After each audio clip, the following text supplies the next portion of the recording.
What's up guys, and welcome back to LOI TV. Now today we're doing a season wrap up. Basically we're just going to look at a few different things and yeah, we're going to jump right into it. First it's going to start off with the thoughts on the champions Dundalk. Well deserved in my opinion. What do you think? Yeah, obviously I think I called it from the start, just saying. I said that Dundalk were going to win. You know, it was you know, not as tight as I hoped that it would be, to be honest with you, but I mean, like, especially after Cork beat them at home, thought it may have been a bit more, tight towards the end, but really, I mean, Dundalk's had the quality, and, you know, so many goals in them, you know, with Pat Hogan and stuff like that. I mean, they were always going to win, from my opinion, you know what I mean? And their defence was insane the whole season, so yeah, I didn't really see anyone else apart from them winning. So you also predicted Ron Murray as player of the year, which is spot on. So Pat Hogan was the difference in the end for me. 29 goals, was outstanding return, and I think we can all agree he deserved to call up the Ireland squad for the latest internationals. I think that was a bit of a joke, but what do you think? Yeah, I think definitely deserved winners. Player of the year was Michael Duffy. Then well deserved. Top goal scorer Pat Hogan, like they had it all really, didn't they? Yeah. Defence was I think they didn't concede a goal for the first 13 games. Yeah, of the like season. 18 I think. Yeah. 8 We're just going to move on to all the teams that got a European place.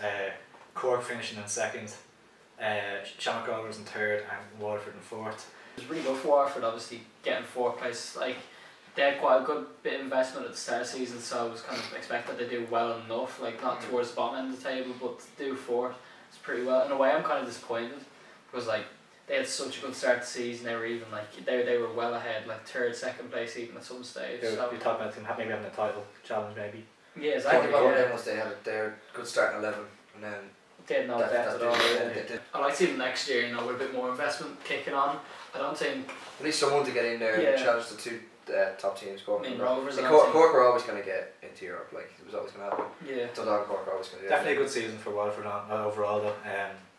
Really good achievement for the club. Rovers probably. I think they need to stop taking third. Like, I think they will take third this season because it's the way they kind of started. It was a bit shaky, and people were a bit like not unsure where they were going to finish at all. Like if they, especially with Waterford doing well. Yeah, exactly. I think next year they really, like with the size of the club they are, they really need to push and try and push into that top two. Yeah, anywhere below third for them, for their fans especially, would kind of be like unacceptable. It's similar to kind of the Arsenal situation where they're kind of accepting fourth, accepting third, that kind of way. I do think maybe someone more experienced than Stephen Bradley could come in and get more out of the players, like more of a motivator, but I do think they deserve third place overall. Move on to the biggest surprise for the year for you, Griff, just out of anything. I mean, I would say Waterford, obviously, but probably biggest prize, and we'll come back to it as well, but like biggest disappointment probably Derry City.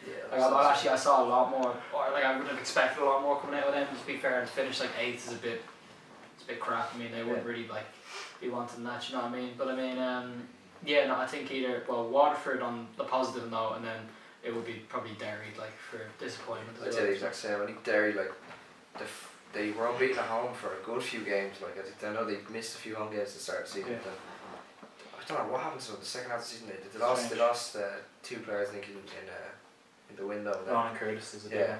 And then he just fell off, like, and they ended up finishing in the bottom half. Was it 8th they finished? 8th, yeah. Biggest surprise for me would be Bowes' upturn of form towards the end of the year. I think it was 9 or 10 games in a row. Really fantastic. They're playing lovely football, and it kind of came out of nowhere a little bit. Like I think it was when they started playing a few younger players like Jay Lunny coming in and stuff. But the worry now is they lost him.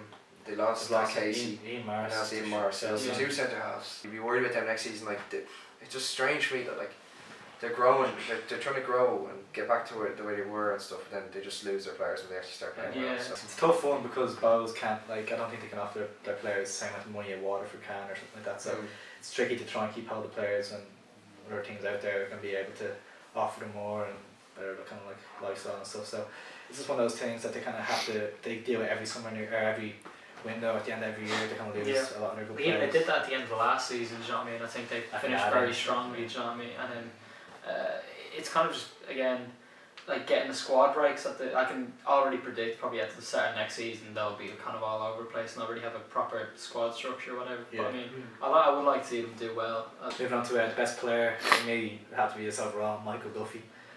Scored goals, plenty of assists. Just has the complete midfielder.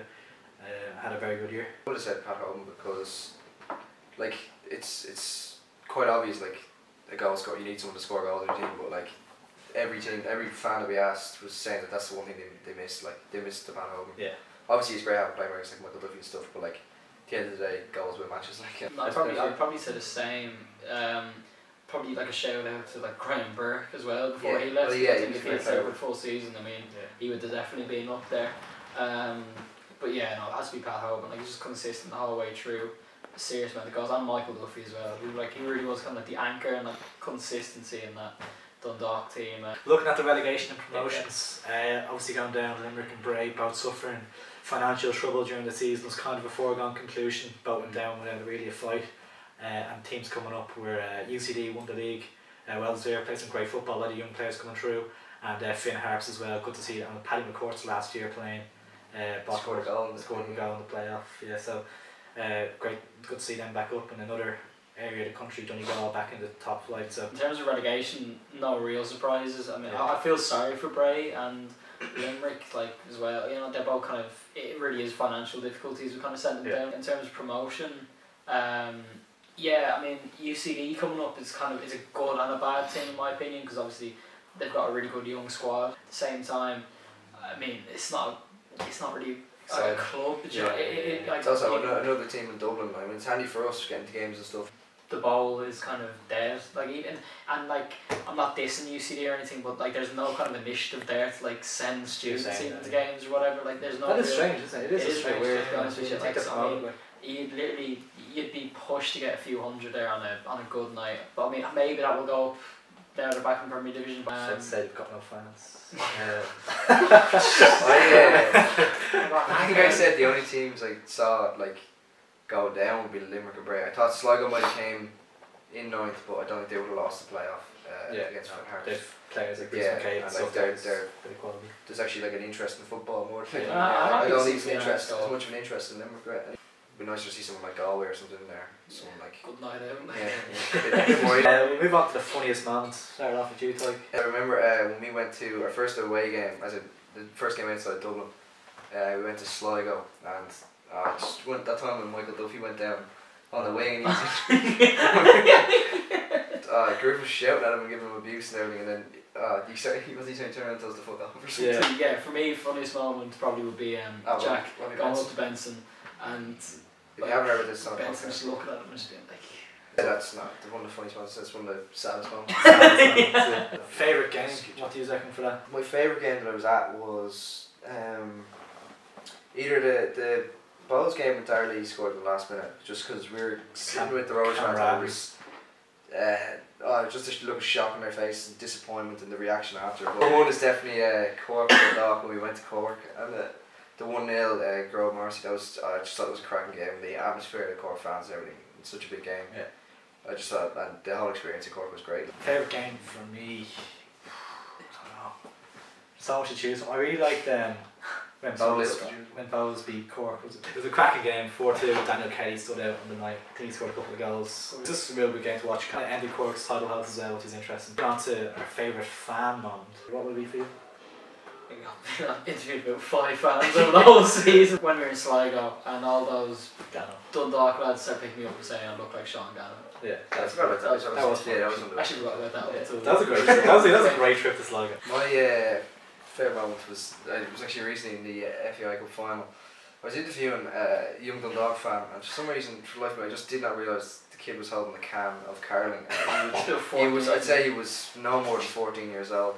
He was tucking into it and enjoying it himself. Like, he looked like he'd be a seasoned drinker, but chap was absolutely like 13 or 14, and I was none the wiser. So it looked like I was just kind of playing it off and ignoring it, but I had not a clue. Like, favourite fan moment for me would be just the first game of the season, kind of because we kind of went into it as not knowing what happened, like not knowing what to expect. I think it was the first interview we got with after the game with two fellas. We didn't see them for the rest of the season. We wish you did. They're just really good interviews, and they had real good like insight on those and stuff. And it was great just to start us off. Like, it was great, just kind of confidence boost. Yeah, exactly, a bit of a confidence booster and stuff. So that's like my favourite fan moment. Got Bowes fans that night as well. Jack McBain, met him for the first time. He's a good fan of the channel and stuff like that. So yeah, that's probably my favourite fan moment. That's just a quick wrap up of a few questions we got sent into us. Looking forward to next season. Yeah, as a channel. Yeah. 100,000. I think it's within reach. We want to hit 1,000 before the end of 2018. That was our aim from the start of the year. We've been averaging about 100 per month, I think. It's like 8 months. Yeah. Just Oh, over 100. But no, we hopefully just grow the channel bit by bit.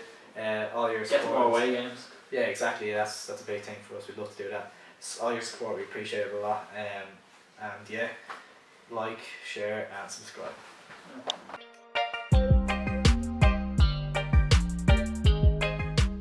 It was 3-1, I think it was. Yeah, it was true. Really good game. Cork, Bowes even. 4-1. Maybe it I think it was true. was 4-2 maybe, was it? 4-2, yeah. It was 4-2, I don't know the result. Oh yeah. It was a cracking game. Yeah, he sidestepped a couple of players and yeah, that's all.